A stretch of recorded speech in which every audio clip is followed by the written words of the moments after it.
दिल्ली में प्रदूषण लोगों की सेहत खराब कर रहा है। धुंध की वजह से इंडिया गेट और अक्षरधाम ठीक से नजर नहीं आता। एयर क्वालिटी इंडेक्स बहुत खराब की श्रेणी में पहुंच चुका है। वहीं रविवार को केंद्रीय पर्यावरण, वन एवं जलवायु परिवर्तन मंत्री प्रकाश जावड़ेकर ने फेसबुक लाइव के दौरान ट्रैफिक, उद्योग, कूड़ा कचरा, धूल, पराली और जियोग्राफी को प्रदूषण का कारण बताया। देश में अगले 2 सालों में प्रदूषणकारी 60 से 70 बिजली संयंत्रों को चिन्हित कर बंद कर दिया जाएगा। केंद्रीय मंत्री ने कहा कि दिल्ली एनसीआर में प्रदूषण की वजह भूगोल की समस्या भी है। हवा न चलने पर दिल्ली में प्रदूषण की समस्या ज्यादा रहती है। तेज हवा चलने से प्रदूषण उड़ जाता है। स्काई मेट वेदर के अनुसार अगले 24 घंटे में गुजरात, नागालैंड, मणिपुर, मिजोरम, त्रिपुरा और अंडमान व निकोबार द्वीप समूह पर भारी बारिश के साथ कई क्षेत्रों में हल्की से मध्यम बारिश होने की संभावना है। इसके साथ ही महाराष्ट्र, गंगीय पश्चिमी बंगाल, उड़ीसा, आंध्र प्रदेश, तेलंगाना, दक्षिण और दक्षिणी पूर्व राजस्थान और तमिलनाडु के कुछ हिस्सों में हल्की से मध्यम बारिश होने की संभावना है। इसके साथ ही कर्नाटक, केरल और दक्षिण मध्य प्रदेश के कुछ हिस्सों में बारिश हो सकती है। तेलंगाना और कर्नाटक के अनेक हिस्सों में रविवार को बाढ़ के बाद हालात काफी गंभीर हो गए। वहीं हैदराबाद में रात भर बारिश के बाद कुछ इलाकों में बाढ़ जैसी स्थिति पैदा हो गई। अरब सागर के ऊपर निम्न दबाव का क्षेत्र बना हुआ है। भारतीय मौसम विभाग ने चेतावनी जारी करते हुए कहा है कि ये दबाव का क्षेत्र भारतीय तट से दूर जा रहा है। हालांकि इससे पश्चिमी तट के मौसम में किसी खास बदलाव के आसार नहीं है। देश में 3 महीने बाद एक दिन में कोरोना से मौत का आंकड़ा 600 से कम पहुंचा। पिछले 24 घंटे में 579 कोरोना संक्रमितों ने अपनी जान गंवाई है। इससे पहले एक दिन में 600 से कम मौतें 21 जुलाई को हुई थी। देश में रिकवर होने वाले मरीजों की संख्या में भी बढ़ोतरी हुई है। पिछले 24 घंटे में 55,722 नए कोरोना मामले दर्ज किए गए, जबकि 66,399 मरीज ठीक हुए हैं।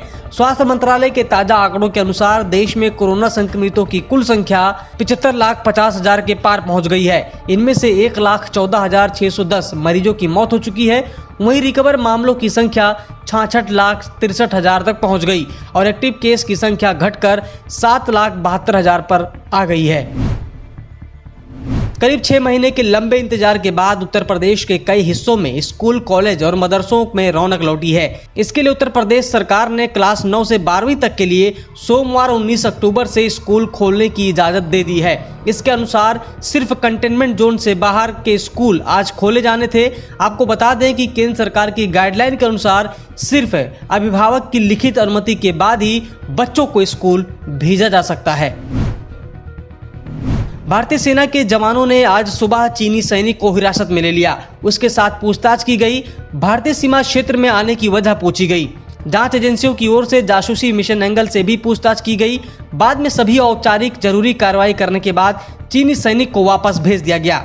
भारतीय सेना की हिरासत में आए पीएलए सैनिक की पहचान कॉर्पोरल वांग या लॉन्ग के रूप में हुई है। वो 19 अक्टूबर 2020 को पूर्वी लद्दाख के डेमचोक सेक्टर में भटक गया था। हिरासत में लेने के बाद पीएलए सैनिक को अत्यंत ऊंचाई और कठोर जलवायु परिस्थितियों से बचाने के लिए ऑक्सीजन, खाना और गर्म कपड़े सहित चिकित्सा सहायता भी दी गई। कोरोना वायरस से संक्रमित झारखंड के शिक्षा मंत्री जगन्नाथ महतो का मेडिका के क्रिटिकल केयर यूनिट में इलाज चल रहा है। उनकी हालत नाजुक बताई जा रही है। 28 सितंबर 2020 को कोरोना से संक्रमित होने के बाद उन्हें बोकारो से राजधानी रांची लाया गया था और यहां उन्हें रिम्स के कोविड वार्ड में भर्ती कराया गया। 1 अक्टूबर को यहां उनकी तबीयत अचानक बिगड़ गई और आनन फानन में शिक्षा मंत्री को मेडिका हॉस्पिटल में शिफ्ट कर दिया गया। हालांकि अब कहा जा रहा है कि उन्हें इलाज के लिए चेन्नई शिफ्ट किया जाएगा, जहां डॉक्टरों की एक बड़ी टीम उनका इलाज करेगी। झारखंड में तेजी से कोरोना संक्रमित मरीज ठीक हो रहे हैं। राज्य में रिकवरी रेट 92.38% पहुंच गया है। ये देश के रिकवरी रेट 88% से अधिक है। राज्य में कोरोना से मृत्यु दर 0.87% है, जबकि देश में कोरोना से मृत्यु दर 1.50% है। झारखंड में कोरोना संक्रमितों की कुल संख्या 96,352 हो गई। 89,011 कोरोना संक्रमित ठीक हो चुके हैं। 839 लोगों की मौत हो चुकी है। इस वक्त राज्य में 6,502 एक्टिव केस हैं। 28,48,662 सैंपलों की जांच की जा चुकी है। झारखंड के पलामू में सोमवार को एक बड़ा हादसा हो गया। कंटेनर और ट्रक की टक्कर हो गई, जिसकी वजह से कंटेनर में रखे गए करीब 1 दर्जन भैंसों की मौत हो गई। करीब 1.5 दर्जन भैंसों को जेसीबी के जरिए बाहर निकाला गया। इस दौरान कंटेनर से एक युवक का भी शव मिला है। मौके पर पुलिस पहुंची और मामले की छानबीन में जुट गई है। झारखंड के बीजेपी प्रदेश अध्यक्ष और राज्यसभा सांसद दीपक प्रकाश के नेतृत्व में झारखंड बीजेपी का एक प्रतिनिधित्व मंडल अभी महामहिम राज्यपाल के साथ मुलाकात की है। इसके बाद राज्य में गिरती कानून व्यवस्था को लेकर एक ज्ञापन भी सौंपा गया। दीपक प्रकाश के साथ प्रदेश मंत्री आदित्य साहू और रांची मेयर आशा लकड़ा भी थीं। दीपक प्रकाश ने मुलाकात के बाद कहा कि राज्य की वर्तमान सरकार पूरी तरह विफल है।